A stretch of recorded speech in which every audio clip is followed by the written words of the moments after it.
ব্যথা নিরাময়ে কিছু তথ্য জানা প্রয়োজন এবং সম্যক ধারণা থাকলে আমরা খুব সহজে সুস্থ সুন্দর জীবনযাপন করতে পারবো।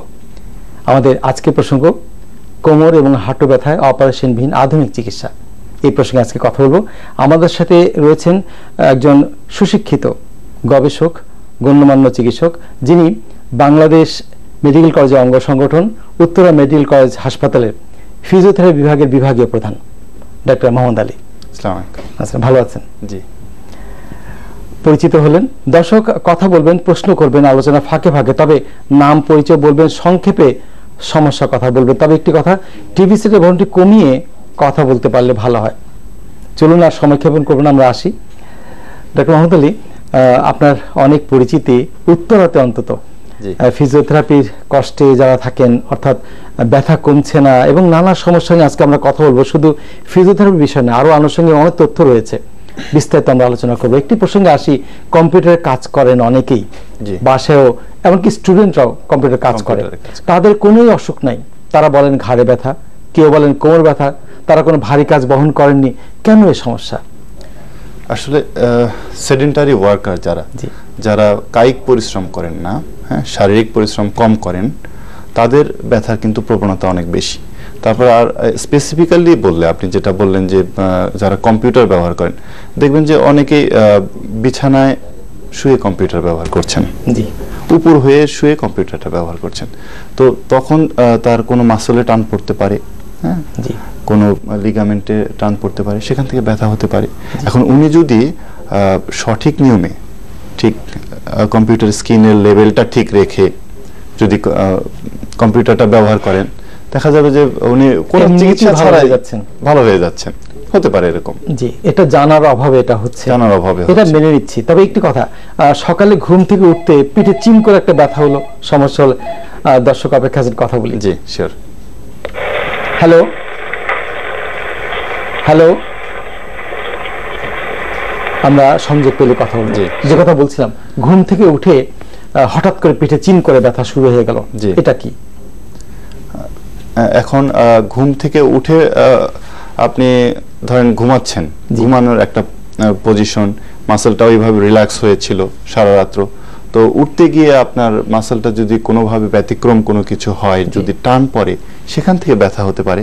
জি, আসলে এই ব্যথাগুলো তো আমি দেখছি, আমার যে অভিজ্ঞতা, তাতে 40 ঊর্ধ্ব নারী পুরুষদের সবচেয়ে বেশি, কিন্তু এখন আমরা 35-এর মধ্যেও পাচ্ছি, এমনকি 35-এর নিচেও পাচ্ছি। জি, তো এর মূল কারণ আমি যেটা প্রথমে বললাম, যে সেডেন্টারি ওয়ার্ক, আমাদের বসে বসে কাজ করার প্রবণতা, আমাদের বাইরে বেরিয়ে হেঁটে কাজ না করার, আমরা গাড়ি ব্যবহার করি, বাস ব্যবহার করি, অফিসে যাই, অফিস থেকে আসি, আবার শুয়ে ঘুমিয়ে পড়ি। এই কারণগুলোতে আসি। হাঁটু ব্যথা, অনেকেই বলেন যে হাঁটু ব্যথা, হাঁটু ক্ষয় হয়ে যাচ্ছে, এটা একটু এক্সপ্লেনেশন দরকার। ক্ষয় কোথায় ক্ষয় হলো? হাঁটুর ক্ষয়, যেটা অস্টিওআর্থ্রাইটিস আমরা যেটাকে বলি, অস্টিওআর্থ্রাইটিসটা সাধারণত এটা বয়সের রোগ, সাধারণত না, এটা আসলেই বয়সের রোগ। হাঁটুতে আসলে 3টা হাড় দিয়ে গঠিত, 3টা, বিশেষ করে ফিমারের নিচের অংশ, টিবিয়া, ফিবুলা আর প্যাটেলা। জি, হ্যাঁ, এই 4টা হাড় দিয়ে তো হাঁটুটা গঠিত। তো এই হাঁটুগুলোর ফিমারের নিচের অংশটাতে যদি কোনো ক্ষয় হয়ে যায়, বা টিবিয়া, ফিবুলার এই জায়গাটাতে ক্ষয় হয়, বা প্যাটেলাতে যদি কোনো ডিজেনারেটিভ চেঞ্জ বা হাড়ের যে পরিবর্তনটা এটা যদি হয়ে থাকে, তাহলে সেটাকে আমরা অস্টিওআর্থ্রাইটিস বলি, এবং এখান থেকে হাঁটু ব্যথা হওয়ার খুব বেশি চান্স। তাছাড়াও ওই টিবিয়া, ফিবুলা এবং ফিমারের নিচের অংশের যদি গ্যাপটা কমে যায়, স্পেসটা কমে যায়, এখান থেকেও হাঁটু ব্যথা হতে পারে।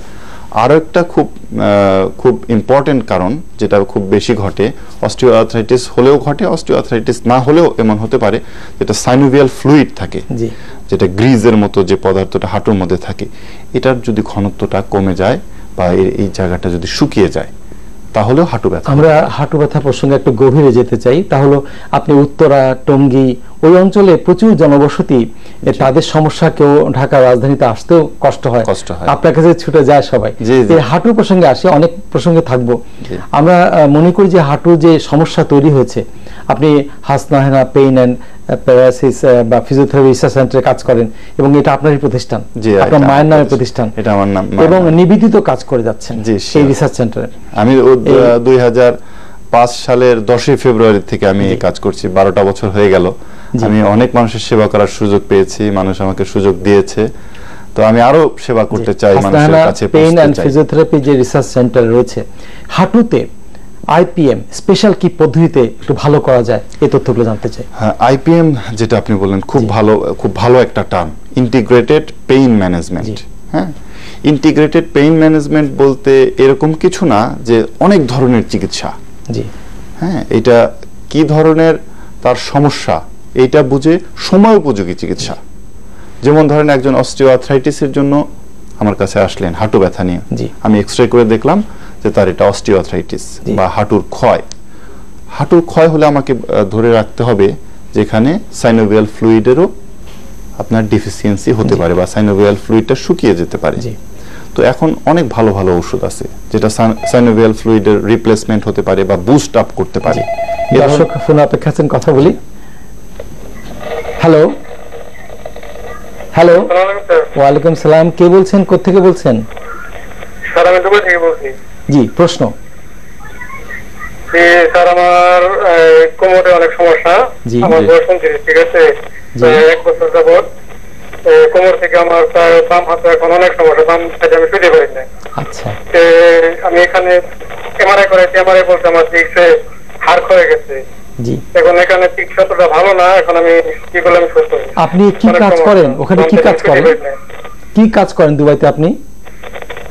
আমি দুবাইতে চাকরি করি, অফিস বয়। আপনাকে কি ভারী কাজ করতে হয় ভাই? আপনাকে কি ভারী কাজ করতে হয়? না না, কোনো ভারী কাজ করি না। ভারী কাজ করতে হয় না। ব্যথাটা কি কোমর থেকে পায়ের দিকে চলে যায়? কোনো পায়ের দিকে চলে যায় না, আমার ডান পায়ে হাঁটতে অনেক ব্যথা আছে। ডান পায়ে হাঁটতে গিয়ে ব্যথা হয়, তাই তো? এবং আপনি যেটা অনেক ব্যথা করে জি, আপনাকে এমআরআই করে বলেছে, ওরা কি বলেছে যে কোমরের হাড় ক্ষয় হয়ে গেছে। আচ্ছা, কোমরের হাড় ক্ষয় হতে পারে, ডিস্ক কোলাপস হতে পারে। আমরা উত্তরটা জেনে দর্শক। জি, তাই এইটা আসলে খুব একেবারে মানে ভেরি কমন। জি, কোমর ব্যথা নিয়ে আসলে পিএলআইডি, এইটা উনি যেটা বললেন যে অফিস ওয়ার্ক করেন, আমার মনে হয় উনিও সেডেন্টারি অফিস ওয়ার্কার। তো উনি যেহেতু দুবাইতে থাকেন, আমার মনে হয় উনি যদি দেশে আসেন তো আমাদের সাথে একটু যোগাযোগ করতে পারেন, হাসনা হেনাতে আসতে পারেন বা বাংলাদেশ মেডিকেল কলেজে ওখানে আসতে পারেন, তাহলে আমরা যে দেখে নিতে পারি যে কি আইপিএম পদ্ধতিতে এই ভদ্রলোক যিনি কষ্ট পাচ্ছেন এমন অনেকে আছেন, তাদের কি সাহায্য করতে পারেন? হ্যাঁ, আইপিএম যেটা আমি হাঁটুর জন্য বলছিলাম, যে হাঁটুর জন্য উনি অস্টিওআর্থ্রাইটিস নিয়ে আসলেন, আমি অস্টিওআর্থ্রাইটিসের জন্য ট্রিটমেন্ট দিলাম, ক্যালসিয়াম দিলাম, তারপর ব্যথা কমার জন্য ফিজিওথেরাপি দিলাম। এখন ওই সাইনোভিয়াল ফ্লুইড যে শুকিয়ে গেছে, এই সাইনোভিয়াল ফ্লুইডকে সাহায্য করার জন্য আমি বললাম যে বর্তমানে খুব ভালো ভালো কিছু ইনফিলট্রেশন আছে, আমাদের ইন্ট্রাআর্টিকুলার ইনজেকশন আছে, এর মাধ্যমে যদি ওটা উনি নিয়ে নেন তাহলে জয়েন্টের ভিতরে সেই ইনজেকশনটা যদি দিয়ে নেন তাহলে কিন্তু খুব ভালো ফলাফল পাওয়া যায়। তাহলে কি হলো, ব্যথা কমার জন্য ফিজিওথেরাপি হলো, হাঁটুর যে মাসলগুলো আছে সেগুলো স্ট্রেনথেনিং করার জন্য, এগুলোকে শক্তিশালী করার জন্য উনি থেরাপিউটিক এক্সারসাইজ করলেন, তারপর সাইনোভিয়াল ফ্লুইডটাকে বুস্ট আপ করার জন্য, এটাকে সহায়তা করার জন্য, লুব্রিকেশনটা বাড়ানোর জন্য উনি ইনফিলট্রেশন নিলেন। এটা হলো আইপিএম। আর মিনিসকাস সেখানে নিউট্রিশন পেল। হ্যাঁ, ফিজিওথেরাপির মাধ্যমেও কিন্তু এগুলোতে নিউট্রিশন পায়। তো এটাকে আমি আইপিএম বলবো, ইন্টিগ্রেটেড পেইন ম্যানেজমেন্ট। চমৎকার। তো আমাকে হাঁটুটার ব্যথাটা কমানো, হাঁটুটাকে সবল সুস্থ করে তোলা। যদি ফোলা থাকে হাঁটু, অনেকের ফোলা থাকে, হ্যাঁ, ফোলা থাকলে অনেক সময় অ্যাসপিরেশন লাগে, অনেক সময় লাগে না। ফিজিওথেরাপি ফোলা থাকে, ওখানে সার্কুলেশনের জন্য সোয়েলিং হতে পারে। অনেক সময় দেখা যায় কি, অনেক সময় না, আমি বেশিরভাগ ক্ষেত্রে দেখেছি, যদি ভালোভাবে ফিজিওথেরাপি করানো যায় এবং কোয়াড্রিসেপস স্ট্রেনথেনিং এক্সারসাইজ, হাঁটুর যে বিশেষ ধরনের থেরাপিউটিক ব্যায়ামগুলো আছে, অটোমেটিক্যালি ব্যথাটা কমে যায়, আমরা ফোলাটা কমে যায়। খুব সুন্দর তথ্য আমরা অবগত হচ্ছি। সবচেয়ে বড় কথা, একই আইপিএম পদ্ধতিতে আমরা কোমর কি করে করা যায় আমরা জানবো। দর্শক, সময় হলো ছোট্ট একটা বিরতি নেবার। আমরা এক্ষুনি ফিরে আসবো, মোহনা টেলিভিশনের সঙ্গেই থাকবেন।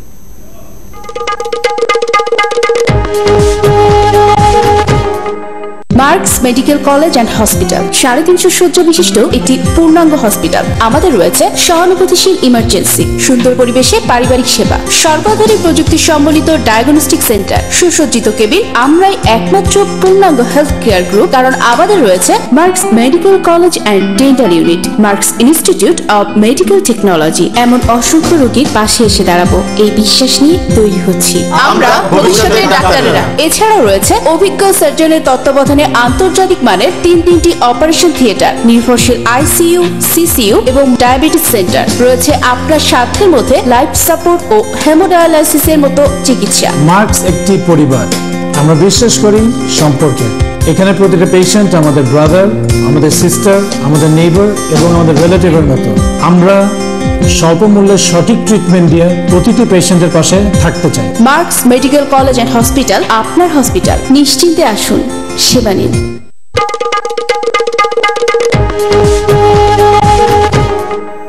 ফিরে এলাম অনুষ্ঠানে, সাথে থাকবেন। ধন্যবাদ দর্শক, মোহনা টেলিভিশনের সুস্বাস্থ্য প্রতিদিন দেখছেন।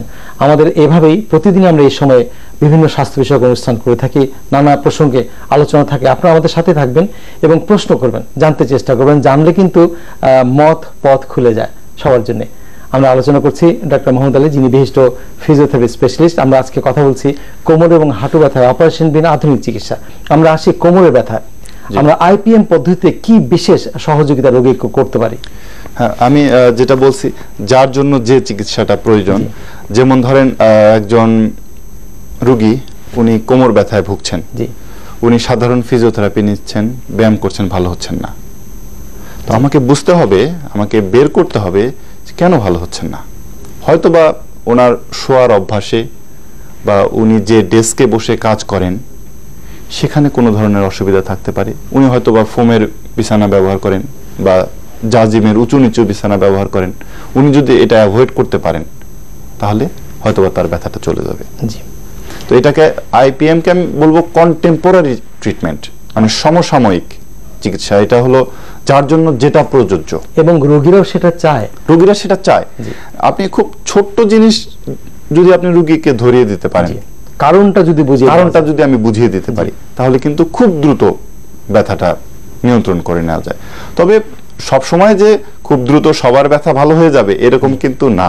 কোমর ব্যথা খুব জটিল আকারও হতে পারে। যেমন যার মানে ডিস্ক প্রোল্যাপস আছে, ট্রুলি ডিস্ক প্রোল্যাপস, তার সায়াটিক নার্ভে কম্প্রেশন হয়ে আছে, হ্যাঁ, এইসব ব্যথা কিন্তু সহজে ভালো হবার নয়। সেক্ষেত্রে রোগীকে ধৈর্য ধরতে হবে। একটি প্রসঙ্গে আসি। উত্তরা মেডিকেল কলেজ হাসপাতালে আপনি কাজ করছেন এবং সেখানে দীর্ঘদিন ফিজিওথেরাপির উপর গবেষণাও করছেন। রোগীদের এমআরআই করা খুব জরুরি, বিশেষ করে কোমর ব্যথা প্রসঙ্গে। আপনার মন্তব্য কি? প্রথমে আমি রোগীকে ফিজিক্যালি দেখতে চাই। আমার অভিজ্ঞতা থেকে রোগীকে আমি নির্ধারণ করতে চাই তার কি হয়েছে। এটা হলো আমার প্রথম টার্গেট।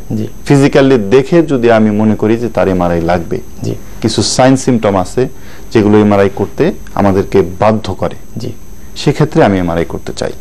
তাছাড়া এক্স-রে এবং ফিজিক্যাল এক্সামিনেশন গুলো করেই আমি রোগীকে ট্রিটমেন্ট করতে চাই। এমন রোগী থাকতে পারে উত্তরায় যারা ঢাকায় এসে জার্নি করে এসে কষ্টদায়ক, বরঞ্চ ব্যথা আরো বেড়ে যেতে পারে, সমস্যা জটিল হতে পারে।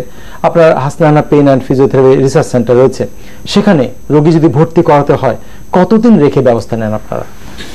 জটিল ব্যথাগুলো আসলে 3 সপ্তাহের নিচে ভালো হয় না। আচ্ছা, এটা খুব ট্রু। কোন কোন ব্যথা আছে 2 সপ্তাহেও ভালো হয়ে যায়। তো এটা পেশেন্ট টু পেশেন্ট ভ্যারি করবে। জি, এবং আমাদের দেশে অনেকে রোগীরা নিজেরাই ঘরে বসে কোমরে একটা বন্ধনী বা একটা বেল্ট ব্যবহার করে ভাবেন যে এটাই চিকিৎসা।